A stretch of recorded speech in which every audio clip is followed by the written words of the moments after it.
সুধী মণ্ডলী, সালামুন আলাইকুম। আশা করি সবাই ভালো আছেন। সকলকে আমার ইউটিউব চ্যানেল আলম ভিশনে স্বাগতম। আজকে আমি ইসলামে বহুল প্রচলিত দুইটি রেওয়াজের প্রতি আপনাদের দৃষ্টি আকর্ষণ করব।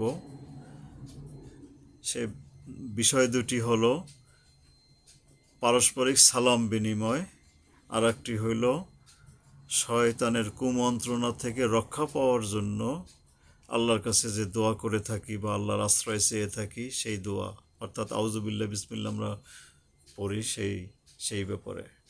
তো শুরুতেই আমি বলবো সালাম প্রসঙ্গে।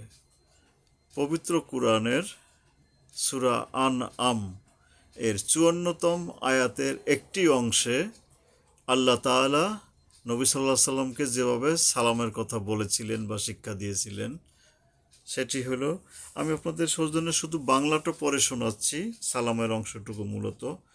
আর যারা আমার আয়াতসমূহের উপর ঈমান আনে তারা যখন তোমার কাছে আসে তখন তুমি বলো তোমাদের উপর সালাম, মানে সালামুন আলাইকুম। সালাম মানে শান্তি বর্ষিত হোক বা শান্তি, সালাম মানে শান্তি, মূল ধাতুটা অর্থটা শান্তি। তো এটাকে পূর্ণাঙ্গ রূপ দেওয়ার জন্য বাংলা ভাষায় বিশেষ করে বর্ষিত হোক, শান্তি বর্ষিত হোক। আলাইকুম মানে তোমাদের উপরে। তো এই সূরা আনামের ৫৪তম আয়াত মনে রাখুন, লাগলে আপনিও দেখে নিতে পারেন বাংলা অর্থ। সালামুন আলাইকুম, উত্তর আমরা বলতে পারি ওয়া আলাইকুমুস সালাম, অর্থাৎ আপনার উপরেও শান্তি বর্ষিত হোক। এখানে উচ্চারণের একটু ব্যাপার আছে। সালামুন, এই যে সিন উচ্চারণে সাবধান হতে হবে, মাখরাজের অক্ষর। আমি এটা পূর্ণ গ্রামারে যাব না, আমার আলাদা ভিডিও দেওয়া আছে। এই লামের উপর একটা খাড়া জবর আছে, তো সুতরাং এখানে একালিপ টানতে হবে। আলাইকুম, আইন গলা চেপে আদায় করতে হবে। তো এই ওয়া আলাইকুমুস সালাম অনেকটা একই রকমের, শুধু ওয়া আলাইকুম ওয়া যোগ হয়েছে। এই আপনার উপরেও শান্তি বর্ষিত হোক। যাই হোক, তো সালাম নিয়ে আর কথা বলবো না। ভালো লাগলে আপনারাও এভাবে অভ্যাস করতে পারেন, কারণ এটা সরাসরি কোরআন থেকে আমি উদ্ধৃতি দিচ্ছি। কারণ হাদিসের ভিতরে তো অনেক সহি হাদিস আছে, জয়ীফ হাদিস আছে, ভুল হাদিস আছে, এরকম অনেক ব্যাপার আছে। যেহেতু হাদিস নবী সাল্লাল্লাহু আলাইহি সাল্লাম নিজে লেখেন নাই, আর কোরআন হয়েছে নাজিল হওয়ার সাথে সাথে নবী এবং সাহাবীরা মুখস্থ করে ফেলতেন। সেই ধারাবাহিকতা এখন পৃথিবীতে লাখ লাখ হিফজকারী রয়ে গেছেন, অর্থাৎ কোরআন মুখস্থ আছে। এদার ওদার হওয়ার কোনো সুযোগ নেই। হইলেও এটা ক্রাইসিস মোমেন্ট এটা ধরা পড়বে, যেটা হাদিসের পক্ষে সম্ভব নয়। সেই লক্ষ লক্ষ হাদিস, কোনটা যে নবী সরাসরি বলছেন, করছেন বা অনুমোদন দিচ্ছেন, আর কোনটা যে করেন না, এটা যাচাই করা আর সুযোগ নেই। আর হাদিস লেখা শুরু হয়েছিল নবীর মৃত্যুর অনেক পরে, ২-২৫০ বছর পরে। এই তো আমরা হাদিস জরুরি প্রয়োজনে টুকটাক আমরা যদি অনুসন্ধান করি ভালো, কিন্তু আমাদের বেজ হওয়া উচিত কোরআন। কোরআন হয়েছে আমাদের বেজ, এটার উপরে আমাদের চলতে হবে। এবং কোরআন নিজেকে নিজে স্বয়ংসম্পূর্ণ দাবি করছে, এবং বলা হয়েছে এরপরে তোমরা আর কোথায় জানতে যাবে, শিখতে যাবে, এই জাতীয় কথাবার্তাও কোরআনে আছে। তো সুতরাং আমরা কোরআন বেজেই জীবনযাপন করার চেষ্টা করি।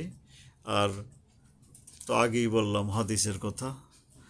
তো এরপরে আমি আজকে আরেকটি ব্যাপারে আপনাদের দৃষ্টি আকর্ষণ করব। এই যে কোরআন তেলাওয়াত অথবা কোনো শুভ কাজ করতে গেলে বিশেষ করে শয়তানের প্ররোচনা হইতে পারে, সেই কবল থেকে রক্ষা পাওয়ার জন্য আমরা যে আউযুবিল্লাহ বিসমিল্লাহ বলি, এই সম্পর্কেও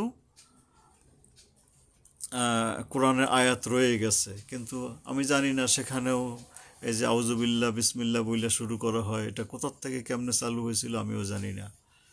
হয়তোবা কোনো হাদিসের রেফারেন্স এভাবে চালু হয়েছে কোনো এককালে। কিন্তু কোরআন কি বলছে জানুন, সূরা মুমিনুন আয়াত ৯৭ এবং ৯৮। দুইটা পড়তে পারলে খুবই ভালো, কিন্তু খুব সংক্ষেপে ৯৭ নম্বর আয়াত পরেও আমরা কোরআন তেলাওয়াত শুরু করতে পারি। কারণ হয় কি, কোরআন তেলাওয়াতের আগে দেখবেন অনেক বাধা বিপত্তি, ধরতে ইচ্ছা করবে না, এই কাজ সে কাজ সামনে আসতে থাকে। আর মানে কারণ কোরআন তেলাওয়াত গুরুত্বপূর্ণ বিধায়, কারণ যেহেতু ইসলামী জীবন বিধান মূল জিনিস হলো কোরআনের ভিতরে, তো শয়তান চায় না মানুষ কোরআনের কাছে আসুক, কোরআন তেলাওয়াত করুক, কোরআন জানুক। এই জন্য এই শয়তানের কবল থেকে রক্ষা পাওয়ার জন্য আশ্রয় চাওয়া হয়। তো আমরা আয়াতটা একটু পড়ি। বিসমিল্লাহির রহমানির রহিম। وقل ربي أعوذ بك من همزات الشياطين। আমি আরেকবার পড়ছি। وقل ربي أعوذ بك من همزات الشياطين। এর বাংলা অর্থটা হয়েছে এরকমের: হে আমার রব, আমি শয়তানের প্ররোচনা হতে তোমার আশ্রয় চাই। হে মানে আল্লাহ তাআলা বলতেছেন, বলো হে আমার রব। আল্লাহ নবী সাল্লাল্লাহু আলাইহি সাল্লামকে সরাসরি আদেশ করছেন, বলো, তুমি বলো, হে আমার রব, আমি শয়তানের প্ররোচনা হতে তোমার আশ্রয় চাই।